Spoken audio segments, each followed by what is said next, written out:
ये वीडियो तुम सबके लाइफ को अगले 3 महीने में चेंज करने वाली है, क्योंकि अगर तुम मेरे बताए गए इन 5 स्टेप्स को फॉलो कर लेते हो तो अगले 3 महीनों में तुम पक्का टॉपर बन जाओगे। और चलो मुझे टॉपर का नहीं भी पता, लेकिन एटलीस्ट 90% से तो ऊपर ही मार्क्स लाओगे। और हाँ, इस वीडियो में बताए गए मेथड को तुम सिर्फ इंग्लिश नहीं बल्कि physics, chemistry, maths, bio, even commerce और आर्ट्स के बच्चे भी फॉलो कर सकते हैं। बिल्कुल सेम स्टेप्स को फॉलो करना है, बस तुम्हारा सब्जेक्ट का नाम चेंज हो जाएगा और उसका कंप्लीशन टाइम चेंज हो जाएगा। मैं क्या बोल रहा हूँ तुम्हें थोड़ी देर में समझ में आ जाएगी। वैसे हाँ, मेरे बालों को इग्नोर करना, अभी जस्ट सावर लेके आए हूं तो थोड़ा ऐसा है। और हाँ, एक और बात, मैं तुम्हें 16-16 घंटे पढ़ने को नहीं बोलूंगा, क्योंकि मुझे पता है कि इतना टाइम किसी के पास नहीं होता है। 8 घंटे सोने में चले जाते हैं, 6 घंटे तो स्कूल्स में चले जाते हैं, बाकी 2-3 घंटे छोटे मोटे काम जैसे नहाना, खाना पीना वगैरह में चला ही जाता है। और बहुत सारे लेजेंड बच्चे ऐसे भी होंगे जो ट्यूशन और कोचिंग भी जाते होंगे, तो गिन करके स्टूडेंट्स के पास हार्डली 3 से 4 घंटे ही बचते हैं जिसमें वो पढ़ाई कर सकते हैं। तो आज के वीडियो में तुम्हें यही बताऊंगा कि इस 3-4 घंटे को कैसे यूटिलाइज करना है। वैसे हाँ, एक और बात बोलना चाहूंगा, तुम्हें मन तो फॉलो करना, नहीं मन तो नहीं फॉलो करना।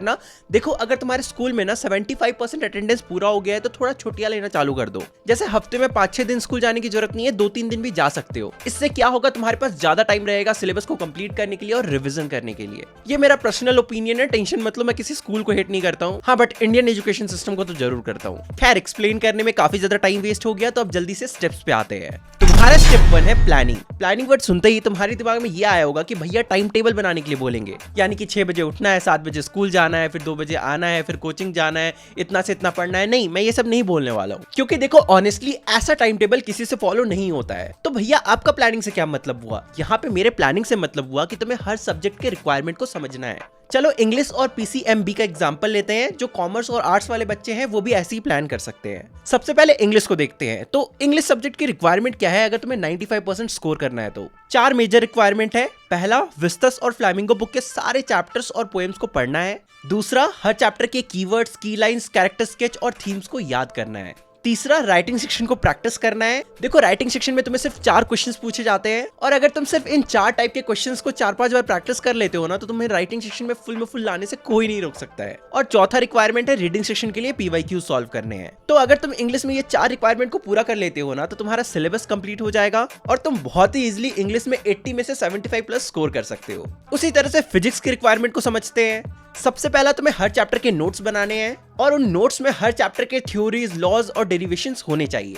दूसरा, तुम्हें हर चैप्टर का एक फॉर्मूला शीट बनाना है, यानी कि एक A4 शीट के अंदर तुम्हारे पूरे एक चैप्टर का फिजिक्स का फॉर्मूला होना चाहिए। तीसरा, तुम्हें डायग्राम प्रैक्टिस करना है, जैसे कि रे, सर्किट वगैरह वगैरह। और चौथा, हर दिन तुम्हें एटलीस्ट फिजिक्स के 10 न्यूमेरिकल सॉल्व करने हैं। अगर तुम इन चारों स्टेप्स को फॉलो कर लेते हो तो तुम बहुत ही इजीली फिजिक्स में 75+ ला सकते हो 80 में से। उसी तरह से केमिस्ट्री की भी 4 रिक्वायरमेंट होती है। सबसे पहला, तुम्हें एनसीईआरटी बुक के सारे चैप्टर के नोट्स बनाने हैं। दूसरा, तुम्हें हर रिएक्शन को प्रैक्टिस करना है जो कि तुम्हारे एनसीईआरटी बुक में है। तीसरा, तुम्हें पीरियोडिक टेबल याद करना है। और चौथा ये कि अगले 3 महीनों तक तुम्हें फिजिकल केमिस्ट्री के हर रोज 5 क्वेश्चंस प्रैक्टिस करने हैं। एटलीस्ट वीक में 5 दिन तो करना ही है। उसी तरह से बायोलॉजी की रिक्वायरमेंट को समझते हैं। सबसे पहला सेम रहेगा, तुम्हें हर चैप्टर के एनसीईआरटी नोट्स बनाने हैं। दूसरा, बायोलॉजी में काफी सारे ड्राइंग्स होते हैं, तो वो तुम्हें प्रैक्टिस होना चाहिए और लेबलिंग तुम्हें अच्छे से आना चाहिए। तीसरा, बायोलॉजी में फ्लो चार्ट्स और माइंड मैप्स बहुत ज्यादा इंपॉर्टेंट होते हैं, इसलिए हर चैप्टर के फ्लो चार्ट और माइंड मैप्स को बना लिया करना। इससे क्या होगा ना, तुम एक ही पेज में एक चैप्टर के मैक्सिमम चीजों को समझ पाओगे और देख पाओगे।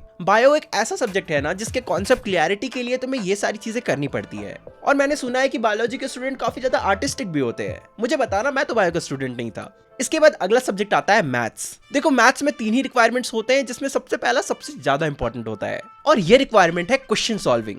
मैं रिकमेंड करूंगा कि तुम हर रोज मैथ्स के 20 से 30 क्वेश्चंस को तो सॉल्व करो ही करो। दूसरा, मैथ में प्रूफ्स और थ्योरम्स काफी ज्यादा इंपॉर्टेंट होते हैं, तो वो तुम्हें अच्छे से याद होने चाहिए, यानी कि प्रैक्टिस होने चाहिए। और तीसरा, हर चैप्टर का एक फॉर्मूला शीट होना ही होना चाहिए, यानी कि एक A4 शीट में तुम्हारे हर चैप्टर के फॉर्मूलाज लिखे होने चाहिए। इससे एग्जाम से पहले रिवीजन करने में तो हेल्प मिलता ही है, लेकिन जब तुम क्वेश्चंस को भी सॉल्व कर रहे होते हो ना, तो बार बार बुक के पेजेस नहीं पलटने पड़ते। तुम सीधा किसी भी चैप्टर के फॉर्मूला शीट को देखकर इजीली क्वेश्चंस को सॉल्व कर सकते हो। इससे रिवीजन भी फास्ट होगा और तुम ज्यादा क्वेश्चंस भी सॉल्व कर पाओगे। तो ये जो मैंने और तुमने मिलकर डिस्कस किया ना, ये था प्लानिंग वाला स्टेप। अभी तक हमारा कोई सिलेबस कंप्लीट नहीं हुआ है, अभी तक हमने बस प्लान किया है। इसके बाद सेकंड स्टेप आता है finding the best source. I know तुम्हें वीडियो बहुत ज्यादा लेंथी लग रहा होगा, लेकिन ट्रस्ट मी, जब तुम वीडियो को एंड करोगे ना, तब तुम्हें रियलाइज होगा कि तुमने काफी कुछ सीख लिया है। और फिर तुम्हारे अंदर कॉन्फिडेंस भी आएगा कि अब तुम पक्का 95% तो स्कोर कर ही सकते हो। अब आगे बढ़ने से पहले अनअकैडमी की तरफ से एक इंपॉर्टेंट अनाउंसमेंट है। 16 अक्टूबर की शाम 7 बजे से अनअकैडमी नीट और जेई नेक्सस यूट्यूब चैनल पर होने वाला है अनअकैडमी उत्सव 2025।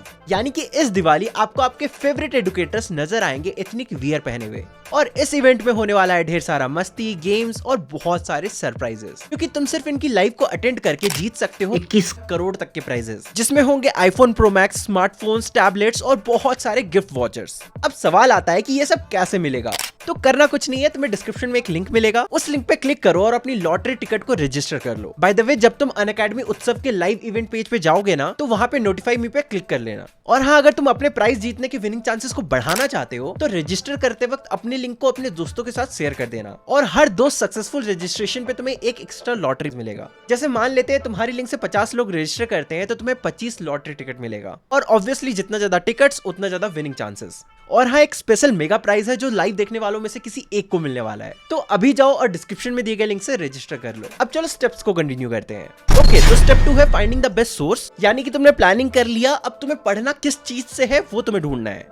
तो देखो, अभी के टाइम में ना 2 ही सोर्स सबसे बेस्ट होता है। सबसे पहला तुम्हारा एनसीईआरटी बुक्स। हाँ देखो, बोर्ड्स में ना मैथ सब्जेक्ट को छोड़कर बाकी सारे सब्जेक्ट्स के लिए एनसीईआरटी बुक एनफ होते हैं। आई नो आज के टाइम में बहुत सारे लोग, इवन की टीचर्स भी तुम्हें डरा रहे होंगे कि 50% कॉम्पिटेंसी बेस्ड क्वेश्चंस आने वाला है, तो एनसीईआरटी बुक से कुछ नहीं होने वाला। बट ऐसा नहीं है। देखो, अगर तुम्हारा कॉन्सेप्ट क्लियर है ना, तो तुम्हें 95% लाने से कोई नहीं रोक सकता है। अरे कॉम्पिटेंसी बेस्ड क्वेश्चंस भी तो कॉन्सेप्ट से ही आएगा ना, दुनिया के बाहर से तो नहीं आने वाला है। सारे कॉन्सेप्ट तुम्हारे एनसीईआरटी में गिवन है। अगर तुम्हारा एनसीईआरटी क्लियर है ना, तो आई गारंटी कि 95% आएंगे ही आएंगे। इसलिए बेस्ट सोर्स होता है एनसीईआरटी बुक और सेकंड बेस्ट सोर्स होता है यूट्यूब। देखो, यूट्यूब एक ऐसा प्लेटफॉर्म है जहां पर तुम्हें फ्री में हर चैप्टर के एक्सप्लेनेशन देखने को मिलेंगे। एंड यूट्यूब में सबसे बेस्ट एक्सप्लेनेशन देखने को मिलेगा, क्योंकि यहाँ पे कंपटीशन बहुत ज्यादा है। यहाँ पे कोई भी वीडियो डाल सकता है, तुम भी वीडियो डाल सकते हो, तुम्हारे पापा भी वीडियो डाल सकते हैं, तुम्हारी मम्मी वीडियो डाल सकते हैं, तुम्हारे टीचर भी वीडियो डाल सकते हैं, कोई भी डाल सकता है। लेकिन वीडियो उन्हीं के रैंक करते हैं जिनका कंटेंट अच्छा होता है। तो तुम्हें क्या करना है, तुम जिस भी चैप्टर को पढ़ रहे हो उसे यूट्यूब में सर्च कर लेना और फिर देख लेना कि व्यूज किसका ज्यादा है। और हाँ, एक और फैक्टर इंपॉर्टेंट होता है, वो होता है लेंथ। ये भी देख लेना कि वीडियो का लेंथ कितना है, क्योंकि कई बार क्या होता है ना, जिस वीडियो का लेंथ कम होता है वो भी कई बार सर्च लिस्ट में टॉप पे आ जाता है और इसलिए उसमें व्यूज भी ज्यादा होते हैं। बट वो क्या सच में अच्छा होता है तो अच्छा नहीं होता है। तुम्हें लेंथ भी देखना है, व्यूज भी देखना है, बाकी तुम अपने फेवरेट टीचर्स वगैरह को भी चूज कर सकते हो, जैसे कि तुमने इंग्लिश में मुझे चूज किया है। अब देखो, तुमने प्लानिंग भी कर लिया, तुम्हें पता चल गया कि बेस्ट सोर्स क्या है, यानी कि तुम्हें समझ में आ गया कि क्या पढ़ना है और कहां से पढ़ना है। अब हम लोग देखते हैं कि कैसे पढ़ना है, यानी कि इंप्लीमेंट कैसे करना है इस प्लानिंग को। और इसलिए तुम्हारा जो थर्ड स्टेप है वो है इंप्लीमेंटेशन। अब देखो, इंप्लीमेंट कैसे करना है, तुम्हें एक एक करके सारे सब्जेक्ट के सिलेबस को खोलना है। मैं यहाँ पे एग्जांपल के लिए तुम्हें इंग्लिश का दिखा दे रहा हूँ, बाकी सब्जेक्ट्स का भी तुम ऐसे ही बना सकते हो। तुमने एक सब्जेक्ट का सिलेबस खोल लिया, अब तुम्हें क्या करना है, एक A4 शीट लेना है और उस A4 शीट में सारे सिलेबस को लिख देना है, यानी कि सारे चैप्टर्स का नाम लिख देना है और सभी चैप्टर्स के बगल में कंप्लीशन टाइम दे देना है, यानी कि उस चैप्टर को कंप्लीट करने के लिए कितना टाइम लगेगा। अब तुम लोग सोच रहे होगे कि भैया हमें कैसे पता चलेगा कि कितना टाइम लगेगा, 1 घंटा भी लग सकता है, 2 घंटा भी लग सकता है, 5 घंटा भी लग सकता है, 10 घंटा भी लग सकता है। तो देखो, इसका बहुत ही सिंपल सॉल्यूशन है। मान लो तुम इंग्लिश में द लास्ट लेसन चैप्टर को पढ़ रहे हो, तो तुम सबसे पहले यूट्यूब पे सर्च करोगे द लास्ट लेसन। वहां पर तुम्हें दिखेगा कि मेरे वीडियो का लेंथ 20 मिनट्स है, तो इस 20 मिनट्स को 3 या 4 से मल्टीप्लाई कर देना। अगर तुम फास्ट लर्नर हो, फास्ट राइटर हो, तो 3 से मल्टीप्लाई कर देना। अगर तुम थोड़े स्लो हो तो 4 से मल्टीप्लाई कर देना। अगर मैं 3 से मल्टीप्लाई करूंगा तो वो होता है 1 घंटा, अगर 4 से मल्टीप्लाई करता हूँ तो वो होगा 1 घंटा 20 मिनट। और ये जो टाइम आएगा ना, ये उस चैप्टर के बगल में लिख देना। उसी तरह से मान लेते हैं तुम कोई फिजिक्स का चैप्टर पढ़ रहे हो और उस चैप्टर का जो 1 शॉट वीडियो है ना, उसका लेंथ करीब 4 घंटा है। तो तुम क्या करोगे, उस 4 घंटे को 3 या 4 से मल्टीप्लाई कर दोगे, डिपेंडिंग कि तुम कितना फास्ट लर्नर हो। लेकिन भैया 3 या 4 से मल्टीप्लाई क्यों करना है? अरे रुको जरा, तुम्हें सब समझ में आएगा, इतना जल्दीबाजी क्यों करते हो? मैं बस वीडियो देखने के लिए नहीं बोल रहा हूँ, आगे बहुत सारी चीजें और भी करनी है, इसलिए समझते जाओ धीरे धीरे। इस तरह से जब तुम 3 या 4 से मल्टीप्लाई करते करते सारे कंप्लीशन टाइम को लिख लोगे, तब लास्ट में क्या करना, सारे कंप्लीशन टाइम को जोड़ देना। कुछ एक्स नंबर ऑफ आवर्स आएगा, मान लेते हैं 300 घंटा आया। 300 घंटा नहीं आएगा, बट फिर भी मान लेते हैं कि 300 घंटा आया। तो इस 300 घंटे को 3 से डिवाइड कर देना। अब ये 3 क्या है, ये नंबर ऑफ आवर्स है जो तुम्हारे पास हर दिन रहते हैं, यानी कि ये 3 घंटे वो 3 घंटे हैं जो तुम्हारे पास हर दिन रहते हैं पढ़ने के लिए। तो अब जब तुम 300 को 3 से डिवाइड करोगे तो वो आएगा अप्रॉक्स 100 दिन। तो इससे ये पता चला कि तुम अपने पूरे सिलेबस को 100 दिन में कंप्लीट कर सकते हो, अगर तुम सिर्फ 3-3 घंटा भी रोज पढ़ते हो तो। और अगर तुम स्कूल बंक करते हो और संडे को ज्यादा पढ़ते हो तो तुम और भी जल्दी कंप्लीट कर सकते हो। कुछ दिन स्कूल वगैरह ना जाकर तुम 2 महीनों में भी सिलेबस को कंप्लीट कर सकते हो।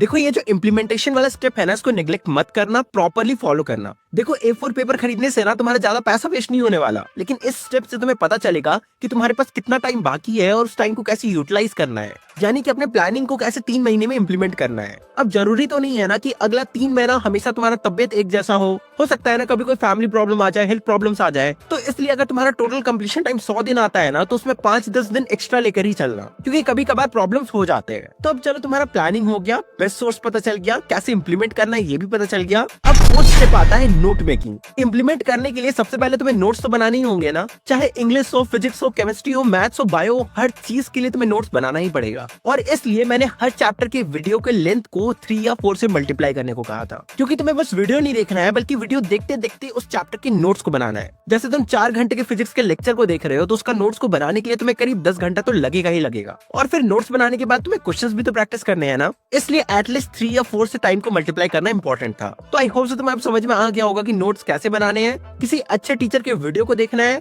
साथ में अपने एनसीईआरटी बुक को भी खोल कर रखना और वीडियो को देखते देखते एनसीईआरटी बुक भी रीड करते जाना और साथ ही साथ नोट्स बनाते जाना। इस तरह से तुम्हें हर चैप्टर के नोट्स को बनाते जाना है। एंड ट्रस्ट में, अगर तुम बस ये प्रोसेस कर लेते हो ना, तो तुम करीब 80% के क्लोज आ चुके हो। भैया 90 या 95% क्यों नहीं, वो तुम्हें अगले स्टेप में पता चलेगा, क्योंकि इसके बाद एक और स्टेप है जो काफी ज्यादा इंपॉर्टेंट है। ठीक है, आई होप तुम्हें नोट मेकिंग वाला प्रोसेस समझ में आ गया होगा। लेकिन देखो, कुछ बच्चे ना एक बहुत बड़ी गलती करते हैं, वो गूगल से नोट डाउनलोड कर लेते हैं या फिर एआई का यूज करके नोट्स को डाउनलोड कर लेते हैं, और उनको लगता है कि वो बहुत ज्यादा इंटेलिजेंट है, उन्होंने नोट्स डाउनलोड कर लिया, अब वो उसे पढ़ेंगे और टॉप कर जाएंगे। देखो, ऐसा नहीं होने वाला है। जब तक तुम अपने हाथों से नोट्स को नहीं लिखोगे ना, तब तक तुम टॉप नहीं करने वाले हो, क्योंकि जब तक तुम हाथों से नोट्स को नहीं लिखोगे तब तक तुम्हें वो नोट्स याद नहीं होगा, और फिर जब तुम डाउनलोडेड नोट्स को एग्जाम के टाइम में रिवाइज करोगे तुम्हें कुछ भी याद नहीं आएगा। Trust me, handwritten notes बहुत ज्यादा इंपॉर्टेंट होता है, इसलिए नोट मेकिंग वाले प्रोसेस को नेग्लेक्ट मत करना, वरना 95% तो छोड़ो 60% लाना भी मुश्किल हो जाएगा। लेकिन ऑलवेज रिमेंबर कि तुम्हें नोट्स कहां से बनाना है, अपने एनसीईआरटी बुक से और यूट्यूब का हेल्प लेकर, बस। और कोई भी थर्ड पार्टी बुक्स वगैरह कुछ भी यूज करने की जरूरत नहीं है। अब तुम्हारे स्टेप 5 में एक्चुअली में 2 पॉइंट्स है।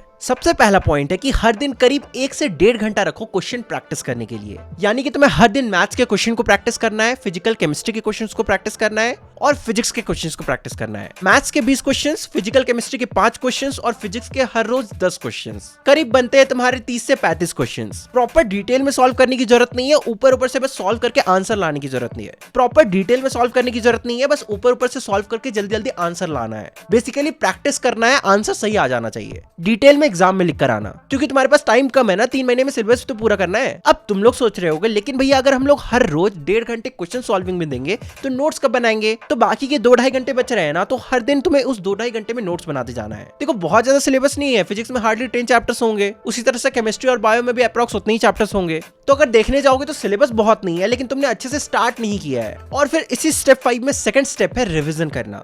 देखो, रिवीजन करने के लिए ना तुम्हें ज्यादा टाइम नहीं चाहिए। मान लेते हैं एक बार तुमने एक चैप्टर का नोट्स बनाया 10 घंटे में, तो एक्चुअल में ना उस चैप्टर को रिवाइज करने में तुम्हें सिर्फ 10, 15 या 20 मिनट ही लगने वाले हैं, हार्डली 30 मिनट मान लेते हैं। तुम्हारे फाइनल एग्जाम या फिर बोर्ड एग्जाम से पहले तुम्हारा हर चैप्टर एटलीस्ट 2 से 3 बार रिवाइज होना चाहिए। एक बार तुम नोट्स बना लोगे तो रिवीजन काफी ज्यादा इजी हो जाएगा, ट्रस्ट में।